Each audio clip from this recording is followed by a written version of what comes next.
ካሜራችሁ ላይ የምታገኙት ይሄ ሳይን የሴንሰራችሁን ኤግዛክት ፖዚሽን ያሳያል። ለምሳሌ ሌንሳችን ላይ 50 ሚሜ ተብሎ ከተጻፈ ከዚህ ሳይን ተነስቶ ወደፊት 50 ሚሜ ላይ ነው ማለት ነው። የሚሊሜትር ቁጥሩ እየቀነሰ በሄደ ቁጥር የምናገኘው ቪው ይበልጥ ዋይድ እየሆነ ይመጣል። ቁጥሩ ትልቅ ከሆነ ደግሞ ቪዋችን ናሮ ስለሚሆን ሩቅ ያሉ ኦብጀክቶችን ዙም አድርጎ ለመቅረጽ ፐርፌክት ይሆናል።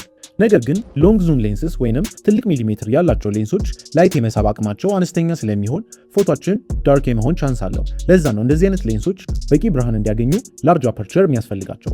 ይህ ፎካል ሌንግዝ በሌተር ኤፍ ሪፕሬዘንት ሲደረግ አፐርቸር ዲያሜትራችን ከፎካል ሌንግዛችን ጋር እኩል ከሆነ ኤፍ1 ይባላል። አፐርቸር መጠን ከፎካል ሌንግዙ በግማሽ ካነሰ ደግሞ ኤፍ2 ይባላል።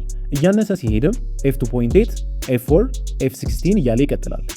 ስለዚህ ኤፍ ነምበራችን በጨመረ ቁጥር አፐርቸራችን እያነሰና እየጠበበ ይመጣል። ኤፍ ነምበራችን ባነሰ ቁጥር ደግሞ አፐርቸራችን ሞር ይከፈታል። አፐርቸር በጣም ስሞል ከሆነ ብርሃን ልክ እንደ ቲን ሌዘር አክት ያደርጋል።